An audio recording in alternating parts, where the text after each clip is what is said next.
So I thought that tonight I would paint this. I'll put this image up on the screen so you can see it a bit better. It was just at sunset while I was going for a run in the Royal National Park, and in some ways it's quite a simple landscape, and so I thought we would have a go painting that on a nice small scale. And before I get started, I just need to mix all my paints quickly. I sprayed in some water a while ago, and now I just need to mix them all up, and then we'll get started.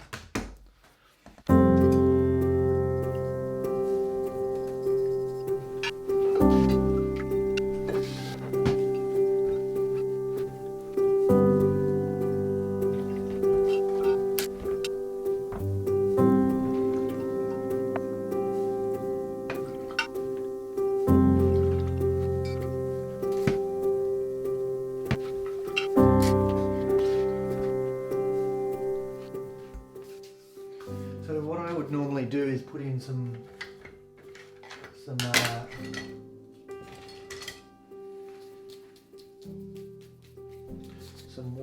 warm colours first. I really do need to get myself a new hake brush. A new hake brush that is not losing all its hairs. This beautiful old hake brush of mine is just molting, and it's a bit of a problem when I paint, but I'm loath to get rid of it. Right, so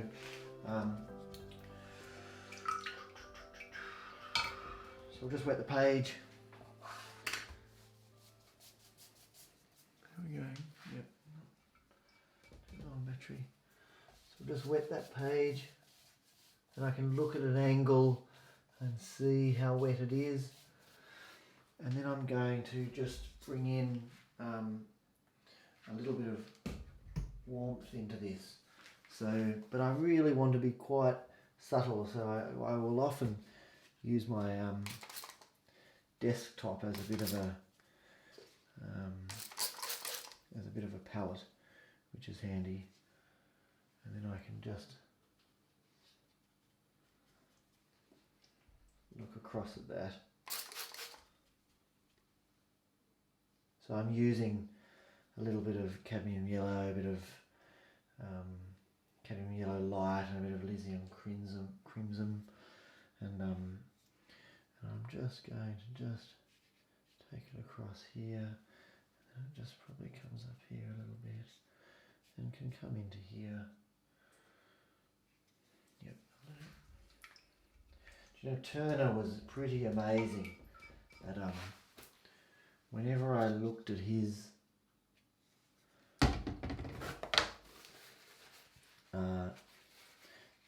originals in the prints and drawings rooms at the Tate Britain in London, his originals were always just, some of the subtleness of some of his tones in his watercolours was phenomenal.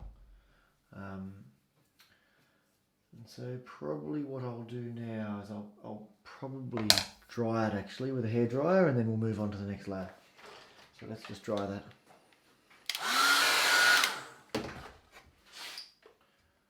Alright. So the next layer we're going to do a cerulean blue, and again I can use my desktop if I want to make sure that it's not too strong a wash, to keep it fairly subtle. And the other thing, to be honest, I'd probably like to do is to just wet the whole page again.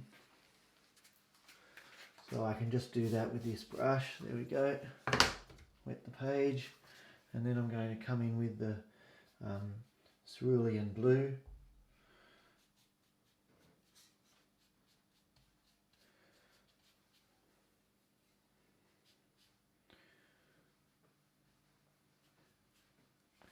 And then we're going to use this mix of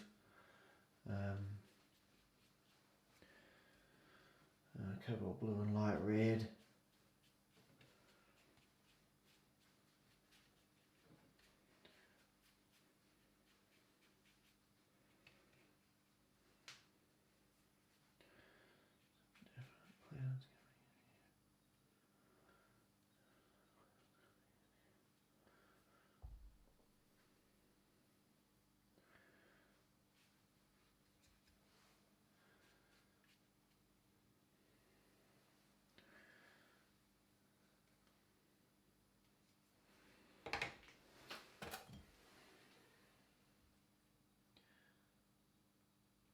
can see my brush is dropping here, which is a bit of a pain. And already I think that the tone that I've used, the warm tone, is too strong actually. I could have, because the thing about watercolour that you want to do is let the white of the page shine through. And that's what can give you beautiful, beautiful lightness.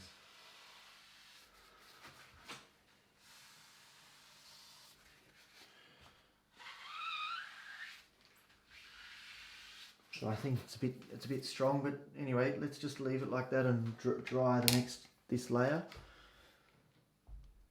Yes, let's just do that. So I've noticed there's not a lot of battery left at the moment, so what I want to do is I think it's a bit too strong here. So what I'm going to do is I'm just going to try and wash it out a little bit, and I'll try and show you doing that. And so I'm just going to, normally I would tilt it up a lot more like that to do it, but just so you can see, I'll put it down a bit more. And I just want to just take out some of this strength of this tone here. So let's just do that for a second.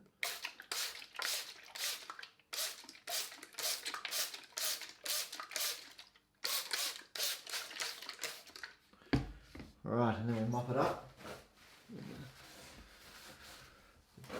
Tissues that I go through quite a bit.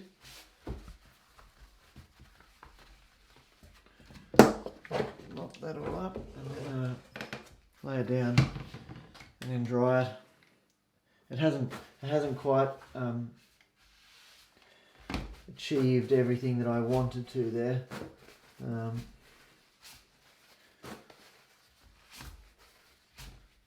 But anyway, we'll dry that now. Okay, so that's nice and dry. So now I'm just going to bring in the trees that were making up that sunset with the light here. The light here was coming across here. So I'm just going to use a few brushes to do that. And someone asked the other day about this brush that I used in one of my other videos. All it is a fan brush that I used when I used to travel, and so I snapped the handle off so that it would fit in my travel case. And some of it I've chopped out, and some of it has just been lost over time. So it's got a few bits of bristles. So you could turn this fan brush into something similar and chop some bits out. And I just like it because it makes interesting marks. It's got a few little bristles here and there, and I just like it. But of course you could use the edge of this fan brush in a similar way, and I'll probably use that a bit, and maybe this rigging brush. But you can use lots of different brushes to make interesting marks. But that's what we'll do right now. And what I might do to make the dark colour is I might mix a bit of a combination of I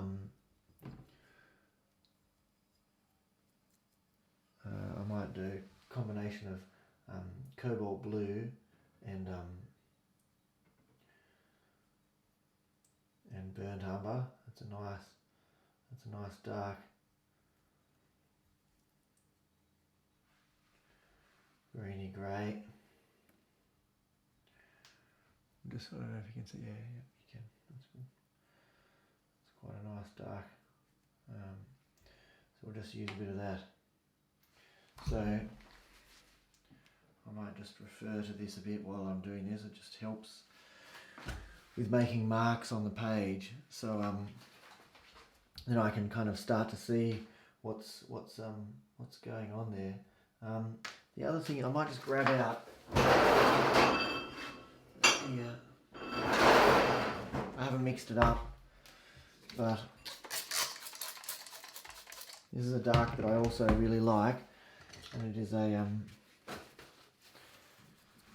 mixture of Winsor blue, red shade and light red, and it's just very, very nice for darks. So we might use a bit of that and a bit of the other one. So we'll do a bit of both.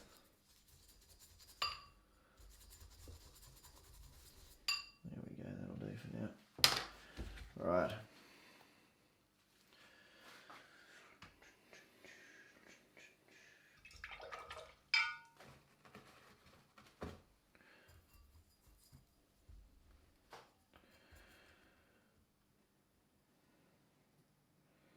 So I don't often try and exactly match, but I try and get a bit of a feel for the marks on the page that would emulate the sort of foliage that's there, but then not try and paint each leaf individually, because I often find that that is a little bit contrived and a little bit stilted in the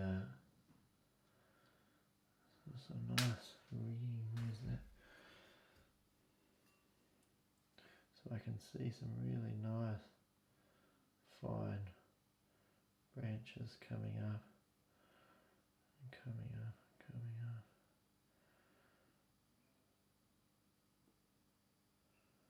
up. Someone did say to me the other day, you can make it so that this stays on for longer, and I did work it out the other day, and now I just went to try and change it and I can't work it out. So anyway, it's all good.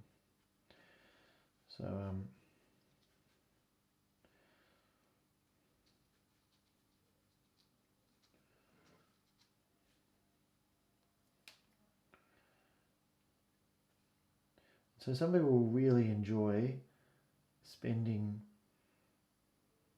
time making really exact marks, and so if that's what you like to do, then by all means do that.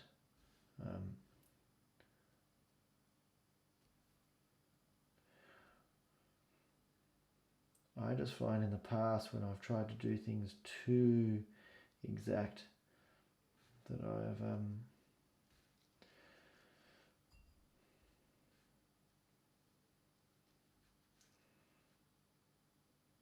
it end up being a bit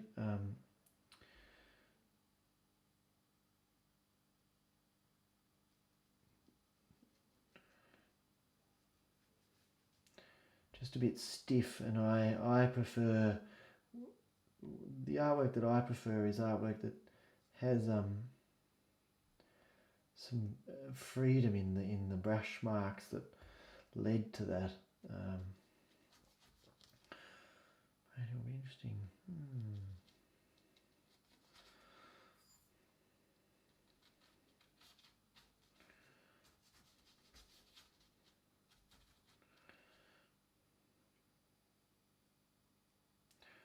So I might just come back when I come to do, because some of this is a little bit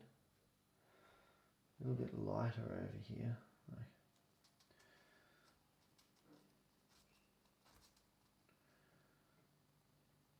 But of course you could spend a very long time getting this exactly right, or you could do a pencil.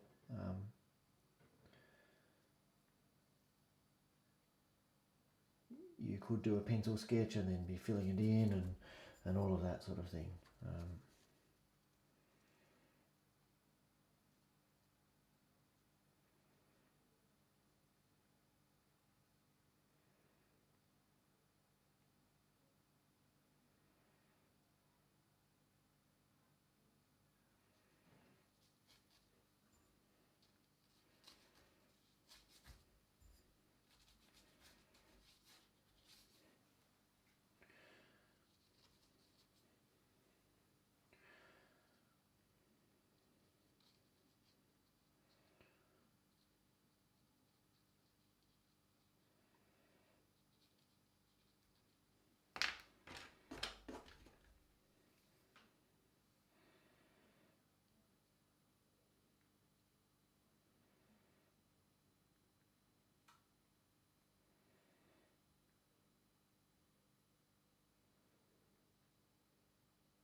Anyway, you could obviously keep doing more and more detail.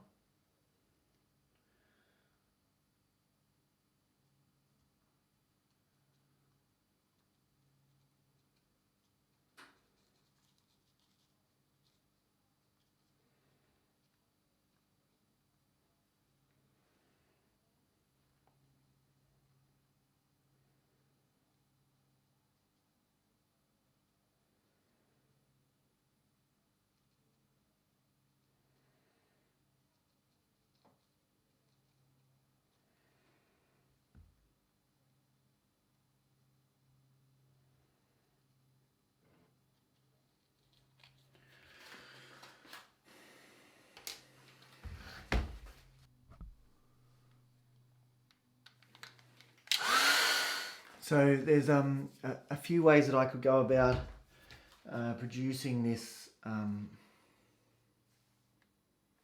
this bit of light, which I'll bring up onto the screen now. But this bit of light, it's just, can I just change that to automatic?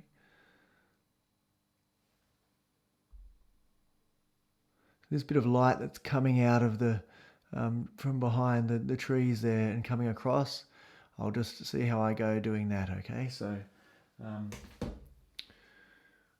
just go back to that. That's good. I'll just drag that back to manual focus so it doesn't stuff up. And so all I'm going to do is just tilt this up, and we'll see how this goes. And all I'm going to do is just bring some of that paint that across.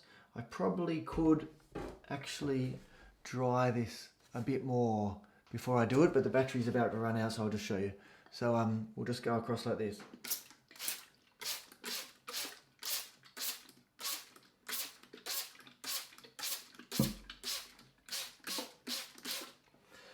I could have done that with a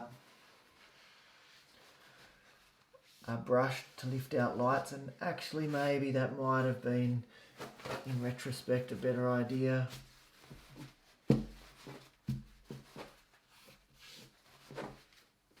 Because I'm obviously softening some of these beautiful sharp edges by doing this, so by wetting it, it's going to make it kind of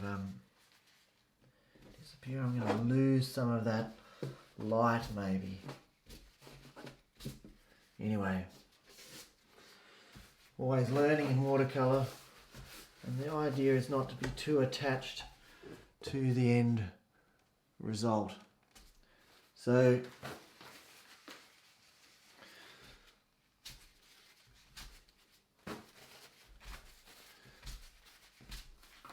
there's the end result of that, and of course I could scrape that back even more, but while the paper's wet, it is probably best not to, because it's very soft, so then I can stuff it all up. So let's just leave it there. I'll dry that, and then So thank you for joining me tonight, and if you're liking my videos, then please subscribe, and please like, and also just leave a comment on, you know, what you like about watercolor or what you'd like to see me paint. But thanks again, thanks to all my subscribers. I really appreciate you tuning in, and hopefully you're learning about watercolor and learning to love it in the same way that I do. So thanks for joining me, and I'll see you again soon. Thank you. Good night.